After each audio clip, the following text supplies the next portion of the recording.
বর্তমানে সোশ্যাল মিডিয়ায় এই গানটি পুরো হিট রয়েছে। ইউটিউবে ভিউ হয়েছে 300 মিলিয়নেরও বেশি এবং ইনস্টাগ্রামে রিলস তৈরি হয়েছে 2 মিলিয়ন। आज की रात मजा हुस्न का आँखों से लीजिए मात्र এই 3 মিনিটের গানে নেচে 5 কোটি টাকা কামিয়ে নিল এই হিরোইন।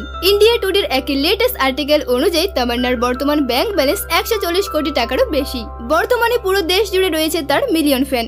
সাধারণ মানুষের চোখের সামনে আজ ভাইরাল হলেও সে 25 বছর আগে এই সিনেমা জগতে পা রেখেছিলেন। কিন্তু আপনারা কি জানেন সে আজ কেমন লাইফস্টাইল কাটাচ্ছে, বর্তমানে সে কোথায় থাকে এবং তার বাড়ি দেখতে কেমন? এই সব কিছু জানতে পারবেন আজকের এই ভিডিওতে। এই হিরোইনটির নাম তামান্না ভাটিয়া। সে একজন ভারতীয় অভিনেত্রী। তার জন্ম হয় মুম্বাই শহরে 1989 সালের 21 ডিসেম্বর। ফ্যামিলিতে রয়েছে বাবা মা আর তার বড় দাদা। তামান্নার বাবা সন্তোষ ভাটিয়া, তিনি পেশায় একজন হিরে ব্যবসায়ী। ছোটবেলাটা তার অন্যদের মতো অতটা মধ্যবিত্ত কাটেনি। সে নিজের পড়াশোনা কমপ্লিট করে মানিকজি কপার হাই স্কুল থেকে। অনেক কষ্ট করে সিনেমা জগতে এসেছিল সে। তখন বয়স মাত্র 13 বছর। স্কুলে পড়াকালীন তার অভিনয় এবং নাচের প্রতি খুব ইন্টারেস্ট ছিল। তাই নিজের স্বপ্নকে পূরণ করার জন্য বাবাকে কোনো মতো রাজি করিয়ে বোম্বের একটি থিয়েটারে 30,000 টাকা দিয়ে ভর্তি হয় এবং সেখানে টানা 1 বছর প্র্যাকটিস করে আর কিছুটা সফল হয়ে ওঠে। 1 বছর পর সেই থিয়েটারের বাৎসরিক প্রোগ্রামে তামান্না সকলের সঙ্গে গ্রুপ পারফর্ম করতে স্টেজে ওঠে। আর ওই প্রোগ্রামে গেস্ট হিসেবে এসেছিলেন একজন বড় ডিরেক্টর। তামান্নার সেই পারফর্ম দেখে মুগ্ধ হয় তিনি এবং সেই ডিরেক্টর একটি টিভি অ্যাড করার জন্য স্পেশাল মুখ খুঁজছিলেন। আর যেমন মুখ খুঁজছিলেন তেমনটা মিল পায় তামান্নার মুখের সাথে। সেই ডিরেক্টর সাথে সাথে ওই প্রোগ্রামে তামান্নাকে অফার করে আর তামান্নাও সঙ্গে সঙ্গে হ্যাঁ বলে দেয়। তামান্না ভাটিয়া মাত্র 15 বছর বয়সে ক্যামেরার সামনে আসে একটি টিভি অ্যাডের মাধ্যমে।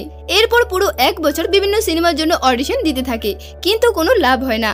তার ভবিষ্যৎ যেন শুরুতেই অন্ধকার হয়ে গেল। একদিন চুপচাপ সে তার রুমে বসেছিল, কিন্তু তখনই বেজে ওঠে তার মোবাইল ফোন। এক ডিরেক্টর তাকে ফোন করে বলে সে একজন নতুন হিরোইনের খোঁজ করছেন আর সে কোনোভাবে তামান্নার সেই 1 বছর আগের টিভি অ্যাড দেখতে পায় এবং তামান্নার সাথে যোগাযোগ করে সিনেমার জন্য। তামান্না ভেবেচিন্তে রাজি হয়ে যায়। সেদিনের প্রথম সিনেমায় নায়িকা হিসেবে সুযোগ পায় আজকের তামান্না।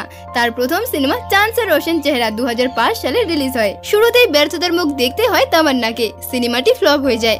বলিউডের বড় বড় নায়িকাদের ভিড়ে সে একেবারে নিচে নেমে গেল, কোথাও চান্স পাচ্ছে না। 2006 সালে 8 জুন তামান্নাকে বড় সিদ্ধান্ত নেয়। সে বলিউড ও নিজের পরিবারকে ছেড়ে চলে যায় দক্ষিণ ভারতে। সেখানে গিয়ে টানা 6 মাস দক্ষিণী সিনেমাতে অডিশন দিতে শুরু করে। টানা 6 মাস অডিশন দেওয়ার পর অবশেষে সে কেডি নামক একটি সিনেমায় হিরোইনের ভূমিকা চান্স পায়। তবে এই দক্ষিণী সিনেমাটিও ফ্লপ হয়ে যায়। সে কোনো মতেই হার মানে না।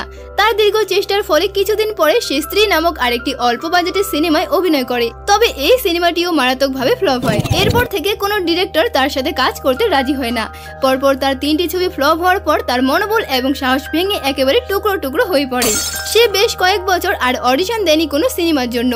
তবে কার ভাগ্য কখন কিভাবে ফিরে তা কেউ বলতে পারে না। 2009 সালে তামিল সুপারস্টার ধানুষ একটি বড় বাজেটের সিনেমায় তামান্নাকে হিরোইন হিসেবে চান্স দেয় পার্টি কারভান মুভিতে। আর মুভিটা রিলিজ হওয়ার পরে সুপার ডুপার হিট হয়ে যায় আর তামান্না দক্ষিণ ভারতের দর্শকের মন জয় করে নেন।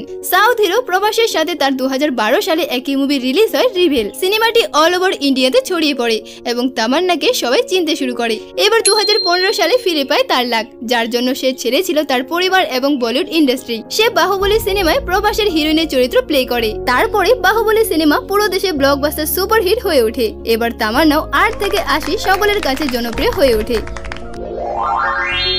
বর্তমানে সে মুম্বাইতে একটা বিলাসবহুল ফ্ল্যাট কিনে ফেলে। সে তেলেগু, তামিল এবং হিন্দি সিনেমা মিলিয়ে মোট 85টি ছবিতে অভিনয় করেছেন। তার দখলে রয়েছে বেশ কয়েকটি পুরস্কারও। বর্তমানে সে তেলেগু এবং তামিল ফিল্ম ইন্ডাস্ট্রিতে সর্বোচ্চ পারিশ্রমিক পাওয়া অভিনেত্রীদের একজন।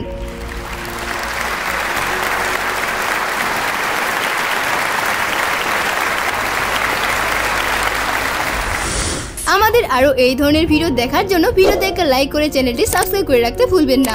দেখা হচ্ছে পরবর্তী ভিডিওতে। ততক্ষণে সবাই ভালো থাকবেন, সুস্থ থাকবেন।